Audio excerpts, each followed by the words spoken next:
फिर से यूएनएससी में चीन ने भड़काया भारत को, तो वीटो पावर चीन का चमचा पाकिस्तान ने भी चलाई अपनी चोंच, तो भारत ने भी खुला ऐलान कर दिया।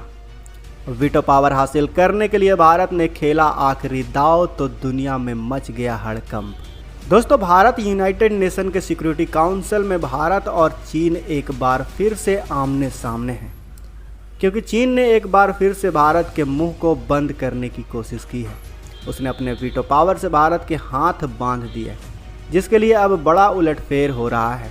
कुछ दिन पहले ही चीन के विदेश मंत्री भारत आए थे। उन्होंने भारत के साथ रिश्तों की एक नई शुरुआत की बात भी कही थी, लेकिन उसके 15 दिन बाद भी यूएन में चीन ने कुछ ऐसा कर दिया कि अब भारत आग बबूला हो गया है, क्योंकि इस बार चीन यूनाइटेड नेशन के सिक्योरिटी काउंसिल में भारत से सीधा भिड़ चुका है। और चीन के इस तेवर से ये नहीं लगता कि वो भारत को वीटो पावर देने के लिए आसानी से हाँ कहेगा। लिहाजा अब भारत ने भी ये ठान ली है और इस बार यूएन में तांडव नहीं बल्कि महातांडव होने वाला है। अब आपके मन में सवाल आ रहा होगा कि यूएनएससी में भारत के हुंकार के बाद चीन सरेंडर के मूड में क्यों दिख रहा था, साथ ही पाकिस्तान, तुर्की और इटली भी शांति से क्यों बैठे थे। लेकिन अचानक भारत ने ऐसा क्या कर दिया कि ये सभी देश अचानक से फड़फड़ाने लगे। और अब भारत ऐसा क्या करने वाला है यूएनएससी में, जिसे पूरे यूएनएससी में आग लगने वाली है। दरअसल दोस्तों, हुआ यूँ कि पाकिस्तान बेस्ड आतंकी संगठन जैसे मोहम्मद का एक नामी आतंकी अब्दुल रऊफ अजहर, जिसने भारत में हमले करने की कई प्लानिंग की है।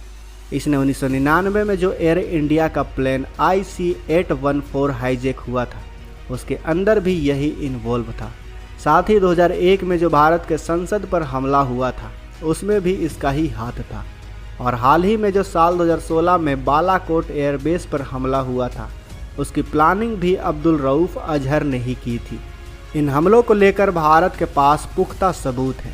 लिहाजा न सिर्फ भारत बल्कि अमेरिका के ट्रेजरी डिपार्टमेंट ने भी साल 2010 में अब्दुल रऊफ अजहर के ऊपर कार्रवाई की थी। उसके ऊपर कई सैंक्शन लगाए थे। अब भारत अब्दुल रऊफ अजहर को यूएनएससी में ब्लैक लिस्ट करवाना चाहता था, ताकि उसकी सारी संपत्ति फ्रीज कर दी जाए, साथ उसे ग्लोबल टेररिस्ट भी घोषित कर दिया जाए। लेकिन इस प्रस्ताव को यूएनएससी में चीन ने ब्लॉक करवा दिया। दोस्तों, इससे पहले भी चीन आतंकियों का शील्ड बनने का काम करता आया है। अब जब चीन भारत ऐसे कामों पर टांग अड़ा रहा है, तो वो भारत को वीटो पावर देने में कितने अड़ंगे लगा सकता है, आप खुद ही सोच सकते हैं। और इससे ना तो भारत को यूएनएससी में परमानेंट शील्ड मिलेगी और ना ही वीटो पावर। और अब भारत इसी बात को लेकर यूएनएससी में बौखला उठा है। भारत ने हाल ही में जो बयान दिया था, वो इसी व्यवस्था के खिलाफ थे, जिसमें 5 वीटो पावर नेशन से उनका वीटो पावर छीनने की बात भारत ने की थी। दरअसल दोस्तों, आज के वक्त में ये कहना गलत नहीं होगा कि यूएन के अंदर जितने भी हिस्से हैं, उसमें यूएनएससी सबसे बेकार है, क्योंकि यूएनएससी का एक ही उद्देश्य है, दुनिया भर में शांति और सुरक्षा बनाए रखना। इसी वजह से इन 5 देशों को वीटो पावर दी गई है और इन्हीं 5 देशों ने पूरी दुनिया की शांति और सुरक्षा की ऐसी तैसी कर रखी है। कई देशों पर सिर्फ इन्हीं देशों ने हमले किए हैं और आज भी कर रहे हैं। इन्होंने आज तक शांति और सुरक्षा की जिम्मेदारी को सही से नहीं निभाया। और जब से यूएनएससी का गठन हुआ है, तब से ही हम दुनिया में ना ख़त्म होने वाला युद्ध देख रहे हैं। इस वजह से धीरे धीरे सभी देशों का यूएनएससी से भरोसा उठता जा रहा है। और अब हुआ ये कि यूएन की सिक्योरिटी काउंसिल कमज़ोर पड़ती जा रही है। लिहाजा अब इसे बेहतर बनाने के लिए यूएन में बदलाव होना ज़रूरी है। और इसी वजह से भारत ने सभी देशों को काफ़ी करारा जवाब दिया है।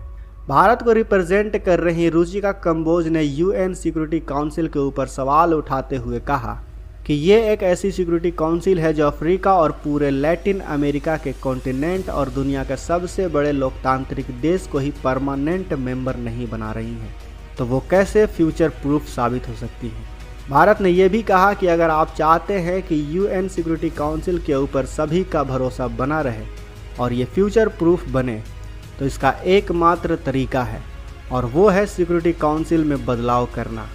रुचिका कंबोज ने कहा है कि अगर सिक्योरिटी काउंसिल को अपनी क्षमताओं, अपने नेतृत्व के ऊपर दुनिया का विश्वास बनाए रखना है, तो उसमें विकसित हो रहे देशों को जोड़ना ही पड़ेगा। साथ ही जिन 5 देशों को रिस्पॉन्सिबिलिटी दी गई है वो अगर अपने काम को ठीक से नहीं कर पा रहे हैं तो उनसे उनका वीटो पावर तुरंत छीन लेना चाहिए। भारत ने यह भी साफ कह दिया है कि अगर भारत को वीटो पावर नहीं मिलता है और इसमें कोई सुधार नहीं होता है तो भारत इस संस्था से बाहर हो सकता है, और अगर भारत ऐसा करता है तो भारत के साथ वो 80% देश भी पीछे हट सकते हैं जो यूएन में बदलाव होने पर भारत का साथ दे रहे हैं।